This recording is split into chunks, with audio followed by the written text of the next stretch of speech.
نبی پاک صلی اللہ تعالیٰ علیہ وآلہ وسلم نے حضرت طلحہ بن عبید اللہ سے بڑی محبت فرمائی۔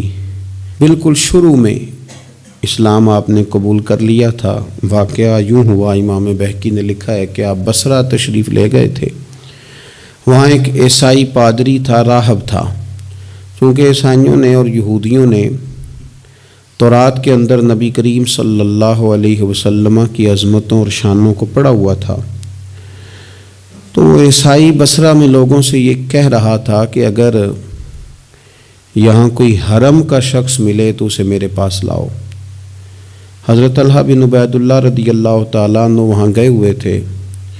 لوگ آپ کو پکڑ کے اس عیسائی راہب کے پاس لے گئے۔ اس نے آپ سے پوچھا کہ مکے میں کوئی نیا واقعہ ہوا ہے؟ کسی احمد نامی شخص کا ظہور ہوا ہے؟ انہوں نے کہا، حضرت طلحہ بن عبید اللہ نے، کہ نہیں مجھے تو نہیں پتا۔ تو اس نے کہا کہ وہاں احمد نامی ایک شخص کا ظہور ہوگا جو اللہ کے پیارے رسول ہوں گے۔ حضرت طلحہ بن عبید اللہ کہتے ہیں وہ بات میرے دل میں نقش کر گئی۔ میں وہاں سے مکہ شریف آیا اور میں نے لوگوں سے پوچھا کہ یہاں کوئی انوکھی بات ہوئی ہے؟ تو انہوں نے کہا ہاں، نبی پاک صلی اللہ علیہ وسلم نے اعلان نبوت کیا ہے اور جناب ابو بکر صدیق نے ان کی اتباع بھی قبول کر لی ہے۔ فرماتے ہیں حضرت صدیق اکبر رضی اللہ تعالیٰ عنہ سے میری اچھی شناسائی تھی، میں ان کے پاس گیا، پھر انہوں نے اس والہانہ انداز میں حضور کا ذکر کیا کہ میں نبی کریم کا کلمہ پڑھ کے حضور کا غلام بن گیا۔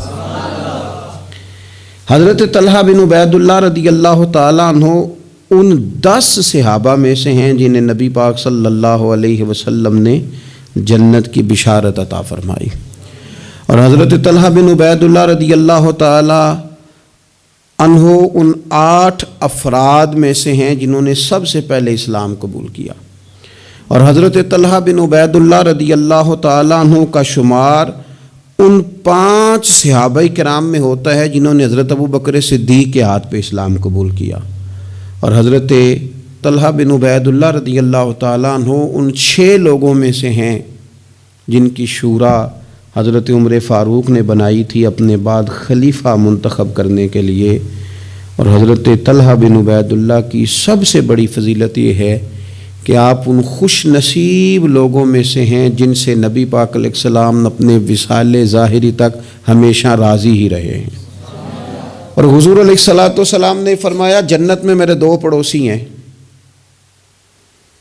2 بندے جنت میں میرے ہمسائے ہیں۔ یا رسول اللہ صلی اللہ علیہ وسلم کون سے؟ فرمایا ایک حضرت زبیر بن عوام اور دوسرے طلحہ بن عبید اللہ رضی اللہ تعالی عنہ۔ یہ 2 لوگ ایسے ہیں جن کو رسول پاک صلی اللہ تعالی علیہ وسلم نے فرمایا کہ یہ جنت میں میرے پڑوسی ہیں۔ حضرت طلحہ بن عبید اللہ چونکہ اتنے بڑے آدمی ہیں، اتنی بڑی فضیلت کے آدمی ہیں، تو تھوڑا سا ان کی سیرت کے بعض نقوش پر بھی ہمیں آگے غور کرنی ہے۔ حضرت طلحہ بن عبید اللہ رضی اللہ تعالیٰ عنہ کے مزاج میں بہت زیادہ عاجزی تھی۔ اگر کوئی شخص صاحب فضیلت ہوتا ہے نا تو اسے بھی پتہ ہوتا ہے کہ میری یہ فضیلت ہے۔ اگر کوئی عالم ہے، لوگ اسے عالم جانتے ہیں، تو اسے بھی تو پتہ ہوتا ہے نا کہ میرے پاس علم ہے۔ اگر کوئی آدمی صاحب منصب ہے تو اسے بھی تو پتہ ہوتا ہے نا کہ اللہ نے مجھے یہ عہدہ عطا کیا ہے۔ حضرت طلحہ بن عبید اللہ رضی اللہ تعالیٰ عنہ بھی تو جانتے تھے نا کہ اللہ تعالیٰ نے مجھے کیا عہدہ عطا کیا، لیکن اس کے باوجود ان کی طبیعت کے اندر عاجزی تھی۔ ایک مرتبہ انہوں نے ایک جگہ پہ لوگوں کو نماز پڑھائی، اور نماز پڑھانے کے بعد فرمانے لگے میں تو نماز پڑھانے سے پہلے تم سے اجازت لینا بھول ہی گیا تھا کہ تمہیں نماز پڑھاؤں کہ نہ پڑھاؤں۔ تو لوگوں نے عرض کی حضور ہماری تو یہ بڑی سعادت ہے کہ آپ نے ہماری امامت فرمائی ہے، اس میں اجازت لینے کی کیا بات ہے؟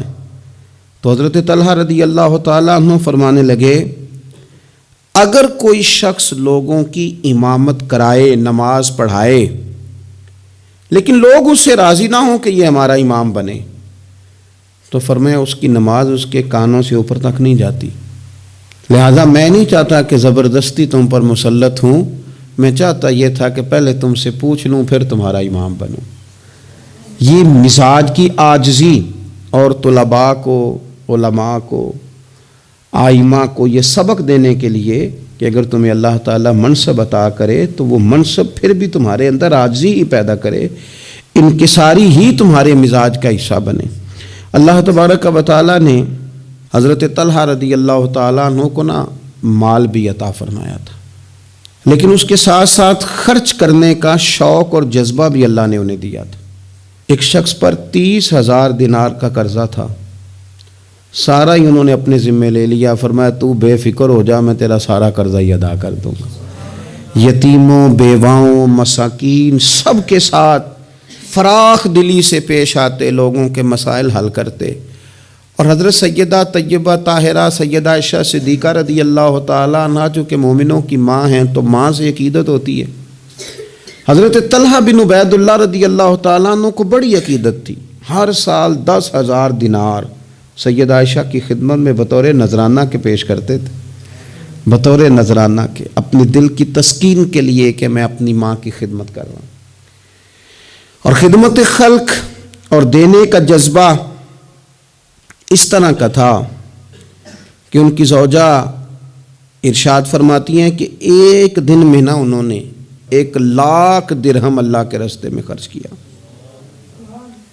لیکن اپنی ان کی کیفیت یہ تھی کہ انہیں نماز میں مسجد جانے میں اس لیے دیر ہو گئی کہ ان کا کرتا پھٹا ہوا تھا اور میں کرتا سی رہی تھی، تو کرتا سیتے سیتے دیر ہو گئی تو ان کی جماعت رہ گئی، یعنی اللہ کے بندوں پر خرچ کر دیا لیکن اپنے اوپر انہوں نے خرچ نہیں کیا۔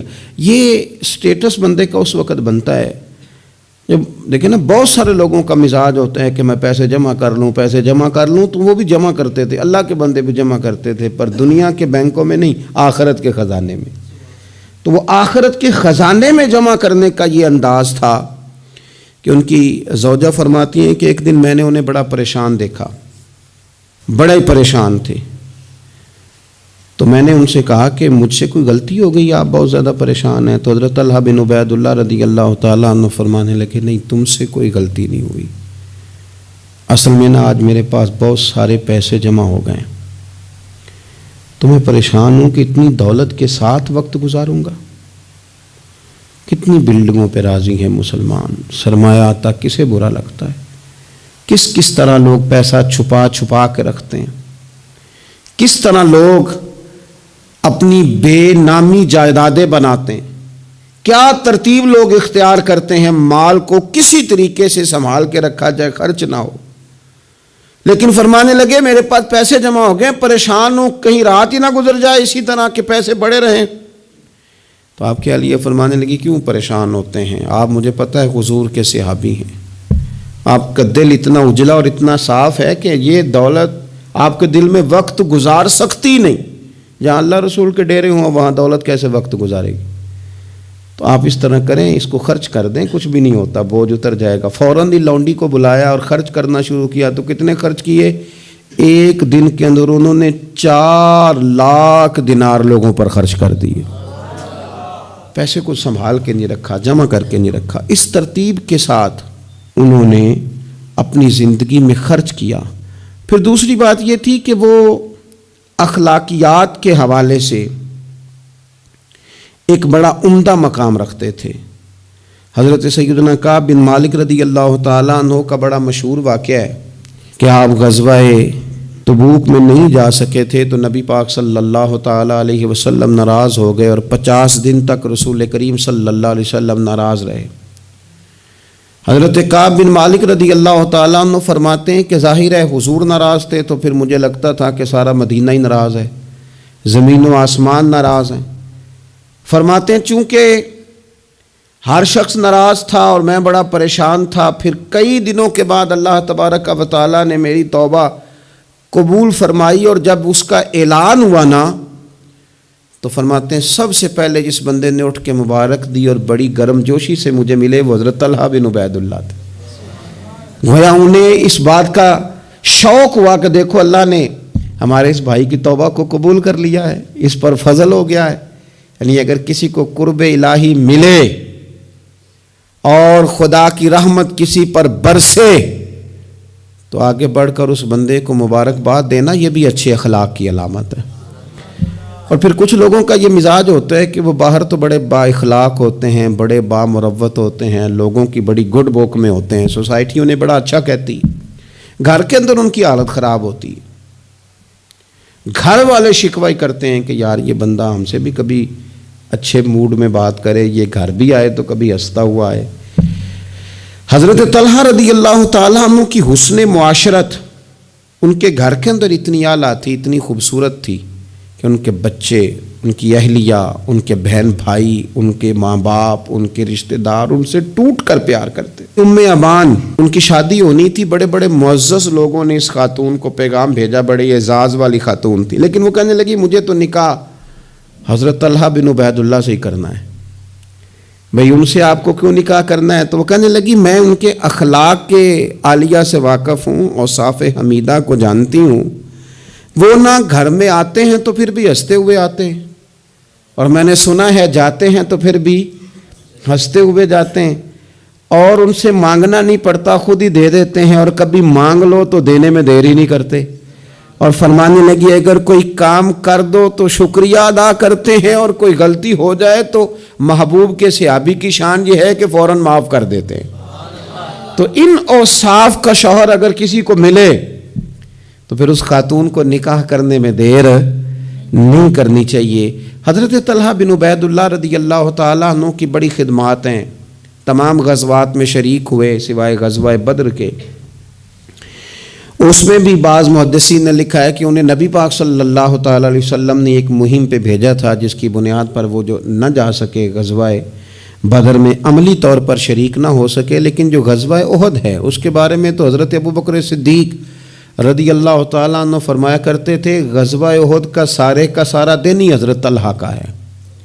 نبی پاک صلی اللہ تعالیٰ علیہ وسلم نے نا ڈبل زرہ پہن لی تھی، 2 زرہیں حضور نے پہن لی تھی، تو ایک پہاڑ پر حضور چڑھنے لگے تو کچھ مشقت محسوس ہوئی، قربان جائیں، حضرت طلحہ نے جلدی سے گردن چکائی، یا رسول اللہ یہاں رکھیں آپ قدم اور آپ چڑھیں۔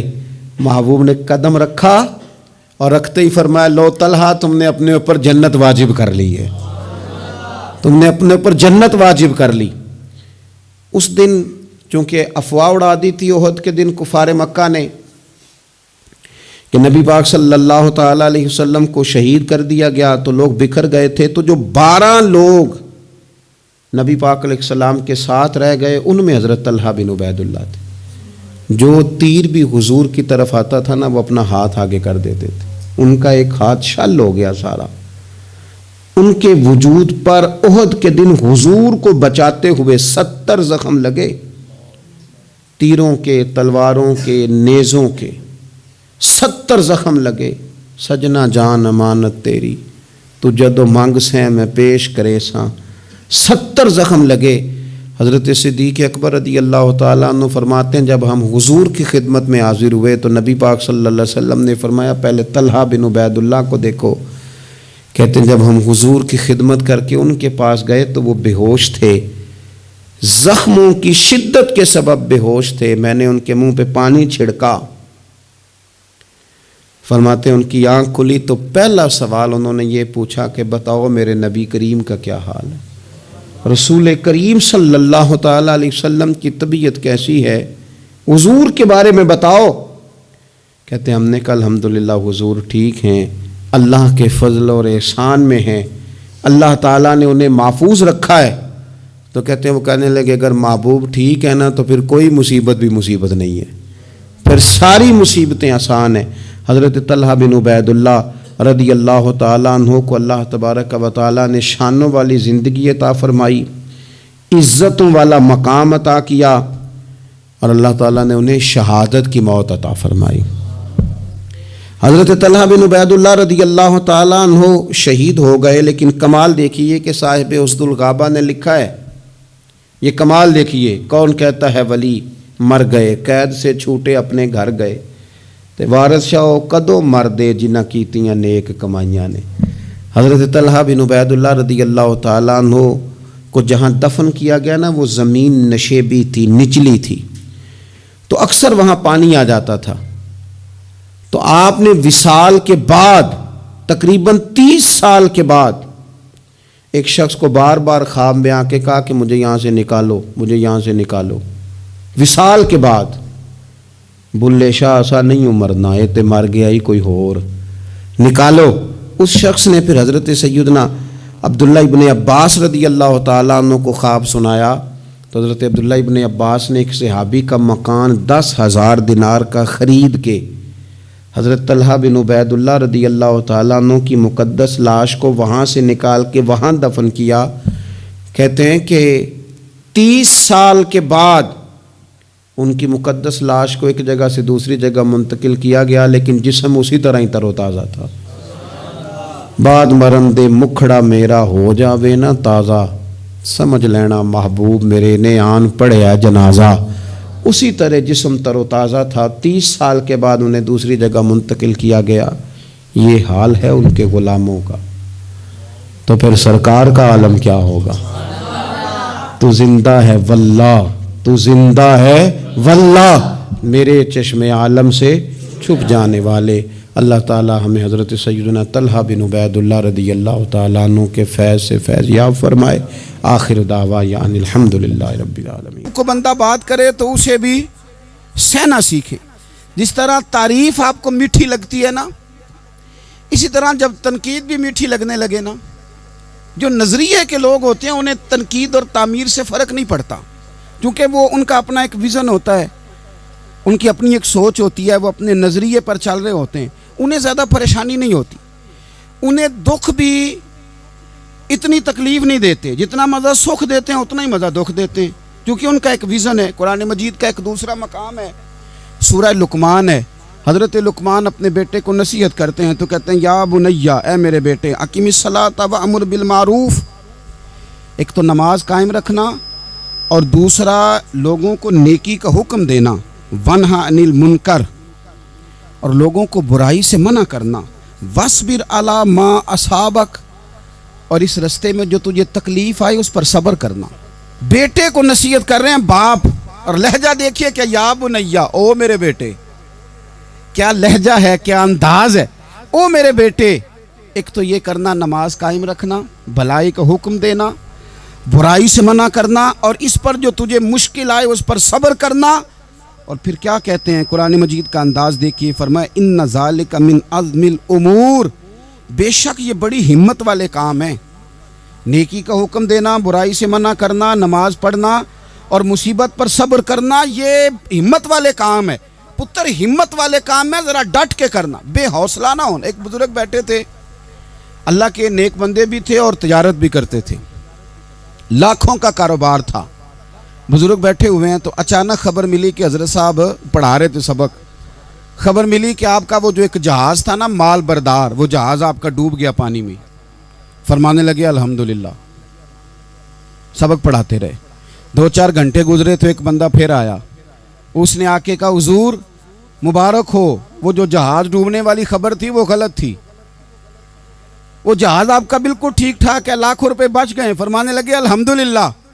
سبق اسی روٹین سے پڑھاتے رہے، پہلی نقصان کی خبر آئی تو پھر بھی الحمدللہ، اور دکھ کی خبر آئی پھر بھی الحمدللہ، سکھ کی آئی تو پھر بھی الحمدللہ۔ سبق اپنی روٹین سے پڑھاتے رہے، سفر جاری رہا، رکے نہیں۔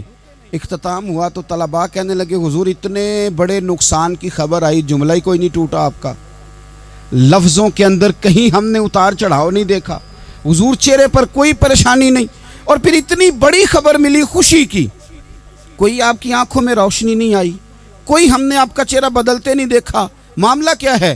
تو فرمانے لگے معاملہ ایک ہی ہے، دکھ بھی رب کی طرف سے ہے، سکھ بھی رب کی طرف سے ہے، تو دکھ قبول محمد بخشا راضی رہن پیارے۔ اگر سارا کچھ اسی کی جانب سے ہے تو یہ تو کوئی بات نہ ہوئی کہ دکھ آنے پہ بندہ کہے ہو یہ کیا بن گیا، سکھ آئے تو بندہ کہ دیکھا میں نے محنت کی تھی تو کامیاب ہو گیا۔ امام علی مقام رضی اللہ تعالیٰ عنہ کی فکر کو سمجھ جاؤ، جب وہ مصطفیٰ کریم کے کندھوں پہ تھے پھر بھی الحمدللہ، اور جب ان کا سر نیزے کی نوک پہ تھا پھر بھی الحمدللہ۔ کسی مقام پر کسی جگہ بھی حسین ابن علی شکوہ کرتے نظر نہیں آتے، سیدنا امام علی مقام ہر مقام پہ کہتے ہیں الحمدللہ الحمدللہ الحمدللہ، جب تک وہ مسجد نبوی کے منبر پر جلوہ فراز تھے، اور جب تک زمانہ ہاتھ باندھے ان کے سامنے کھڑا تھا پھر بھی الحمدللہ، اور جب ان کے بچوں کے ہاتھوں میں ظالموں نے زنجیریں ڈال دیں تو پھر بھی الحمدللہ، جب تک سورج چاند بھی سیدہ زینب کے گھر کے قریب سے گزرتے تھے تو ذرا تھوڑی نظر ہٹا کے گزرتے تھے، مالک پھر بھی الحمدللہ۔ اور جب شام کے بازار میں پردیسی بہن اپنے بھائی کا کٹا ہوا سر لے کے سفر کر رہی تھی تو پھر بھی الحمدللہ، مارو مارو نہ مینو مار مکاؤ، میں کوئی عذر نہ پیش لے آواں تے جے سونا ہی میرے دکھ وچ راضی، جے سونا ہی میرے دکھ وچ راضی تے پھر سکھ نو چلے ڈاواں۔ یہ الحمدللہ کا مزاج لاؤ۔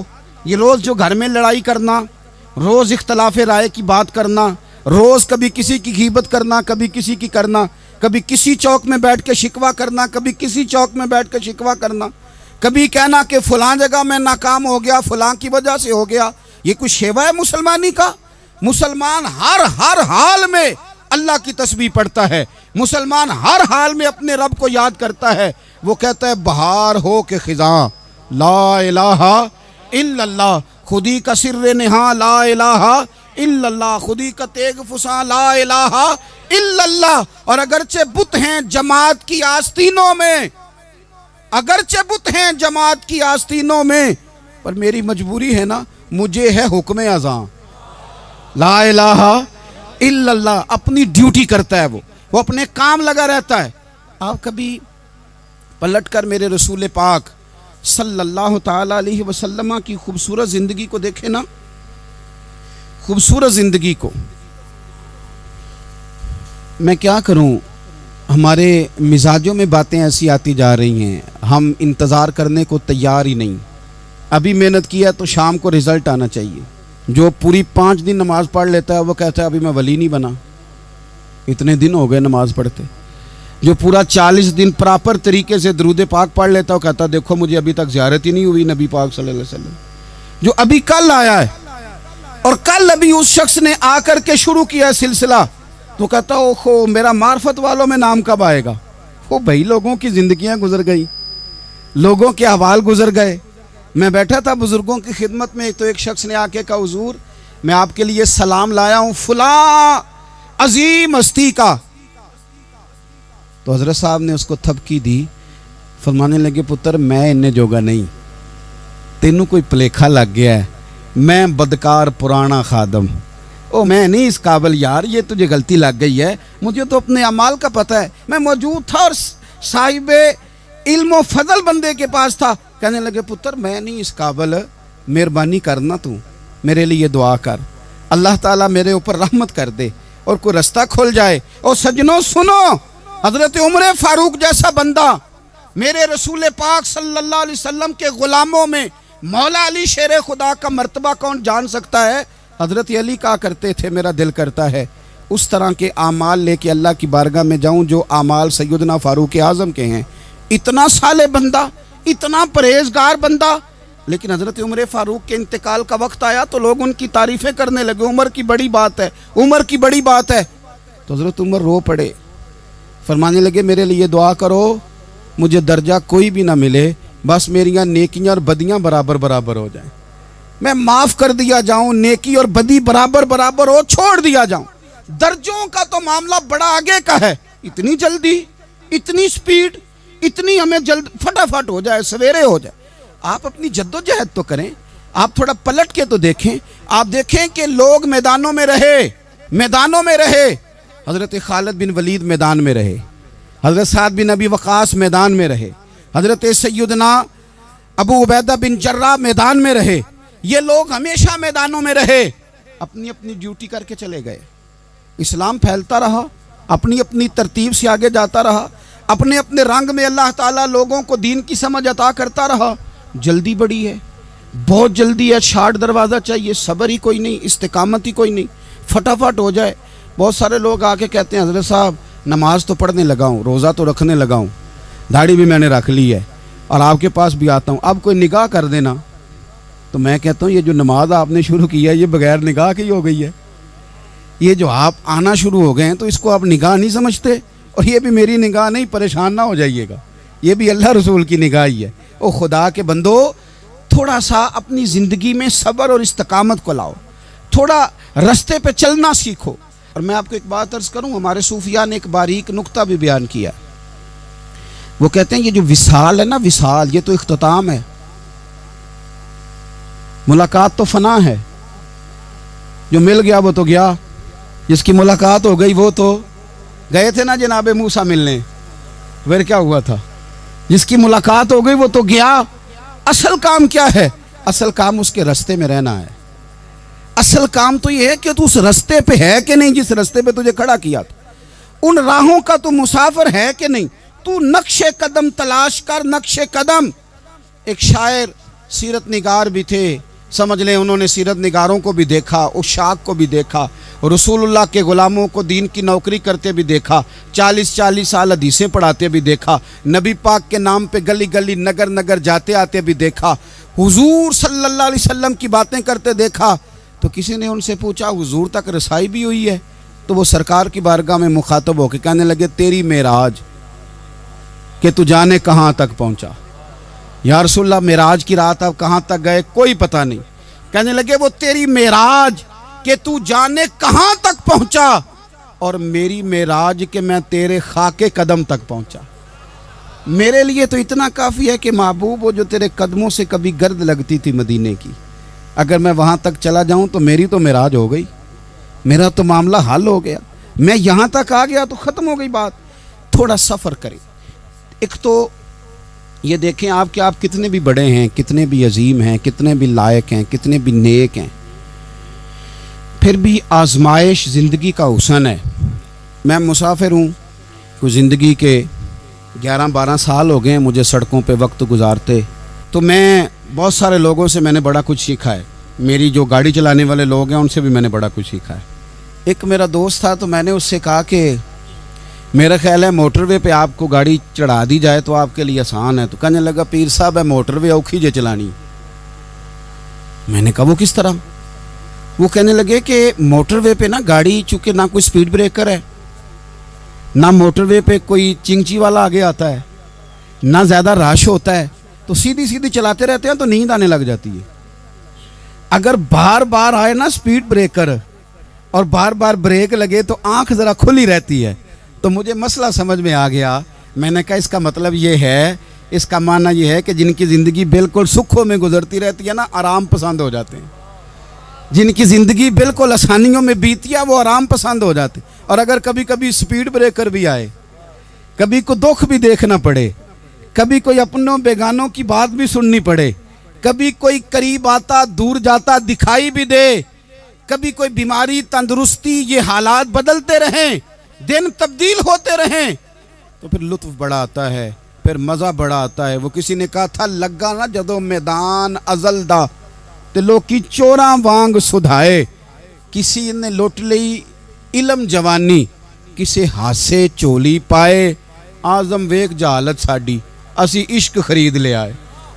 ویکھ نا جہالت ساڈی اسی عشق خرید لے آئے۔ اور پھر کہنے لگے کسے دے سر دستار امامت اس علم پڑھاون سکھیا ہے، تے کسے نے پہنے ہے فقر دا چوگا اس زہد کماون چکھیا ہے۔ آزم ویکھ نصیبہ ساڈا اسی یار مناون سکھیا ہے۔ تم ویکھ نصیبہ ساڈا اساں یار مناون سکھیا ہے۔ میرے عزیز زندگی کے اندر دیکھو، کائنات میں سب سے زیادہ محبوبیت میرے رسول پاک کی ہے۔ میرے نبی پاک صلی اللہ علیہ وسلم کی زلف کی بات بھی میرا رب کرتا ہے، حضور کی آنکھوں کی بات بھی میرا رب کرتا ہے، حضور سید عالم کے چہرہ والضحیٰ کی بات بھی کرتا ہے، زلف واللیل کی بات بھی اللہ کرتا ہے۔ میرا رب رسول پاک صلی اللہ علیہ وسلم کے سینہ علم نشرہ کی بات بھی کرتا ہے، پیشانی والفجر کی بات بھی کرتا ہے، حضور کی آنکھیں ما زاغ البصر کی بات بھی کرتا ہے۔ اتنی محبوبیت کہ رسول پاک چلیں تو اللہ اس کی بات بھی کرے، ہجرت کریں تو اس کی بات بھی کرے، جس شہر میں حضور رہیں اس کی قسم اٹھائے۔ اور حال پتہ کیا ہے کہ محبوب پیدا نہیں ہوئے تو باپ چلے گئے، ابھی عمر چھوٹی تھی، ماں کی کھل کے زیارت ہونا تھی کہ اماں بھی چلی گئیں،